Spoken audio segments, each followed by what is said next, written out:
আমাদের কাছে একটা গোপন সূত্রে খবর আসে যে কিছু পেশাগত বহিরাগত দুষ্কৃতীদের দিয়ে স্বাস্থ্য ভবনের সামনে জুনিয়র ডাক্তারদের যে অবস্থান আছে তাতে আক্রমণ করার একটি চক্রান্ত করা হচ্ছে। একটি গোপন সূত্রে আমরা একটি অডিও ক্লিপও পাই, যে অডিও ক্লিপটার মাধ্যমে এই চক্রান্তটা যে করা হচ্ছে সেটা আমরা জানতে পারি। সেই অডিও ক্লিপে দুজন ব্যক্তির মধ্যে একটি কথোপকথন আমরা শুনি। তাদের মধ্যে একজন হচ্ছেন জনৈক সঞ্জীব দাস, যিনি হালতুর বাসিন্দা, এবং দ্বিতীয় ব্যক্তি হচ্ছেন কলতন দাশগুপ্ত, যিনি ডিওয়াইএফআই এর মুখপত্রের সম্পাদক এবং সিপিএম এর রাজ্য কমিটির যুব নেতা।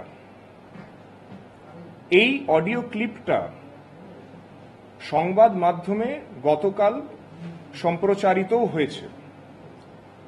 প্রথমেই আমি বলে দিই, যখন আমরা এই অডিও ক্লিপটা পাই তখন আমাদের টেকনিক্যাল অ্যানালিসিস উইং এবং আমাদের ইনভেস্টিগেটিভ উইং দুজনে মিলে এই অডিও ক্লিপের সত্যতাটা যাচাই করি এবং যাচাই করার পর এটা আমরা পাই যে এটার সত্যতা নিয়ে কোনো রকম সংশয় নেই। আমরা এটা আপনাদের দিয়ে দেব অডিও ক্লিপটা। আমরা সঞ্জীব দাসকে গতকাল অ্যারেস্ট করেছি। ওনাকে প্রাথমিক আমরা যে জিজ্ঞাসাবাদ করেছি তাতেও উনি কনফেস করেছেন যে গলাটা ওনার ছিল, এবং কলতন দাশগুপ্তকেও অ্যারেস্ট আজকে করা হয়েছে। দুজনকেই আমরা কোর্টে তুলে দিচ্ছি। আমাদের যে টেকনিক্যাল অ্যানালিসিস যেটা আমরা করেছি সেই তথ্যগুলো যেগুলো আমরা পেয়েছি সেগুলোও আমরা কোর্টে আমাদের তদন্তের প্রক্রিয়ার মাধ্যমে তুলে দেব।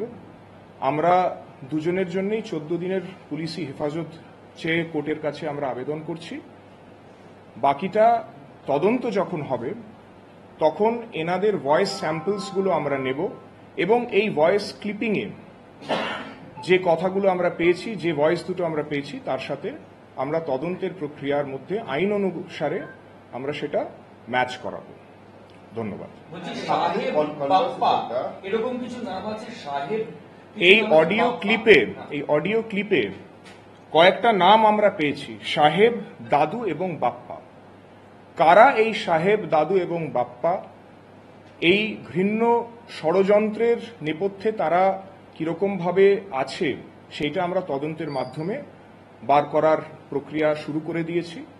আরেকটা জিনিস এখানে বলে রাখা দরকার, কিছুদিন আগে, 2 দিন আগে, যখন জুনিয়র ডাক্তাররা নবান্নতে গেছিলেন একটি মিটিং এর জন্য, আমরা তদন্তে যেটা পাচ্ছি সেটা হচ্ছে এই ষড়যন্ত্রটা সেরকম সময়তেই কিন্তু করা হচ্ছিল। পুলিশ কমিশনারের পক্ষ থেকে প্রেসমিট যে করা হয়েছে সবাই বুঝতে পারবেন, তাতেও কিন্তু চাপ এবং ষড়যন্ত্র পরিষ্কার।